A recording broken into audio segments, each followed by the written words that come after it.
U.S. State Department spokeswoman Danna Van Brand said in a November 6 statement that the United States plans to open a refugee settlement processing center in Erbil, Iraq, before the end of 2015, and will also resume refugee processing in Lebanon in early 2016.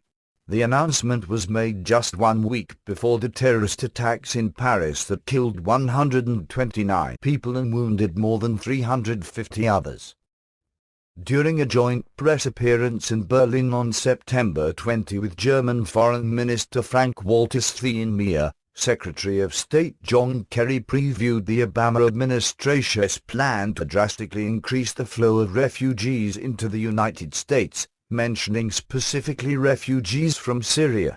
"I am pleased to announce today that the United States will significantly increase our numbers for refugee resettlement in the course of this next year and the year after," Kerry said. "Last year I think we were at 70,000, he noted, referring to number of refugees the United States accepted from around the world. "We are now going to go up to 85,000 with at least, and I underscore the at least, it is not a ceiling, it has a floor of 10,000 over the next year from Syria specifically, even as we also receive more refugees from other areas. And in the next fiscal year, we'll target 100,000, and if it is possible to do more, we'll do more."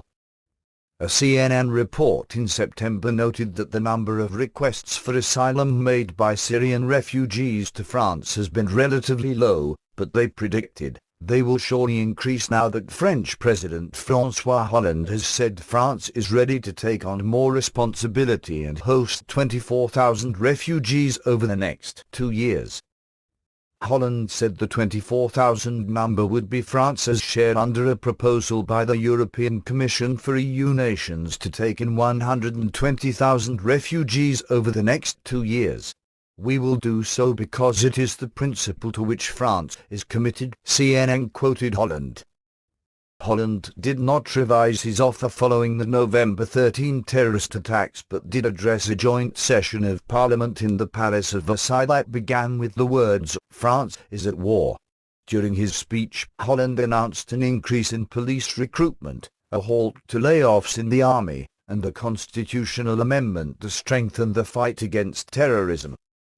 Reuters reported that Hollande announced he would meet President Obama in Washington and Russian President Vladimir Putin in Moscow in the coming days so we can unite our forces to achieve a result that has taken too long. Hollande ruled out Syrian President Bashar al-Assad as part of the solution to the refugee crisis, which seems odd considering that most of the refugees are fleeing terrorists engaged in a civil war against Assad. "Our enemy is Daesh, the Islamic State, or ISIS," Hollande said, and maintained that France was fighting terrorism and not another civilization. "We will eradicate terrorism," said Hollande at the end of his 50-minute speech. Lawmakers from all of France's political parties gave him a standing ovation and sang the Marseillaise national anthem. Reuters reported a significant statement made by Hollande. He wants more effective controls of the European Union's external borders to avoid a return to national border controls and the dismantling of the European Union. This point came up during Sweden's November 11 announcement that it would reintroduce border controls to stem the uncontrolled flow of migrants entering the nation. Sweden's ability to control its own borders is governed by the EU's Schengen Agreement rules, under which they may continue to impose border controls for up to 2 months, after which they must open the borders again. Hollande's statement indicated that he favors keeping the EU's domination of its member states in place and does not value French sovereignty enough to seek a reversal of those policies. He is a member of France's Socialist Party. The U.S. State Department may have made plans to expedite the resettlement of refugees from the turmoil in Syria and the Middle East by opening new screening outposts in Iraq and Lebanon, but several American governors have announced that they don't want these refugees to come into their states. Republican Governors Rick Snyder of Michigan and Robert Bentley of Alabama issued individual statements on November 15 declaring that their states would not admit refugees fleeing the conflict in Syria. The Washington Post quoted Snyder's statement, in which he noted Michigan's rich history of immigration, but stated, "Our first priority is protecting the safety of our residents. It is also important to remember that these attacks are the efforts of extremists and do not reflect the peaceful ways of people of Middle Eastern descent here and around the world," Snyder added. In Alabama, Bentley said in his statement, "As your governor, I will not stand complicit to a policy that places the citizens of Alabama in harm's way. The acts of terror committed over the weekend are a tragic reminder to the world that evil exists and takes the form of terrorists who seek to destroy the basic freedoms we will always fight to preserve."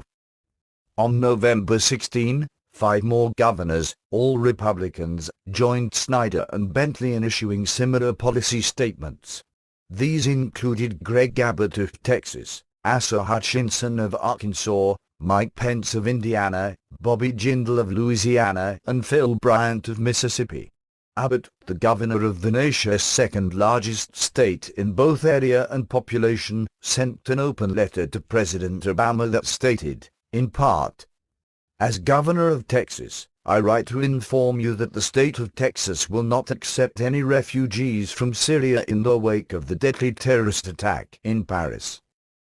Further, I and millions of Americans implore you to halt your plans to accept more Syrian refugees in the United States. A Syrian refugee appears to have been part of the Paris terror attack. American humanitarian compassion could be exploited to expose Americans to similar deadly danger. The reasons for such concerns are plentiful." The FBI director testified to Congress that the federal government does not have the background information that is necessary to effectively conduct proper security checks on Syrian nationals. Director Comey explained, "We can query our database until the cows come home, but there will be nothing show up because we have no record of them." Abbott stated that, effective November 16, he is directing the Texas Health and Human Services Commission's Refugee Resettlement Program to not participate in the resettlement of any Syrian refugees in the state of Texas. While these governors were acting to stop the settlement of Syrian refugees in their states, presidential candidate Senator Rand Paul, RK, announced on his Facebook page and elsewhere on November 16 that he was introducing legislation that would suspend visa issuance for countries with a high risk of terrorism. His bill would also impose a waiting period for background checks on visa issuance from other countries until the American people can be assured terrorists cannot enter the country through our immigration and visa system. The wording of the legislation is based on language first proposed by Paul in 2013. "The time has come to stop terrorists from walking in our front door," said Paul. "The Boston Marathon bombers were refugees, and numerous refugees from Iraq, including some living in my hometown, have attempted to commit terrorist attacks. The terrorist attacks in Paris underscore this concern that I have been working to address for the past several years. My bill will press pause on new refugee entrants from high-risk countries until stringent new screening procedures are in place."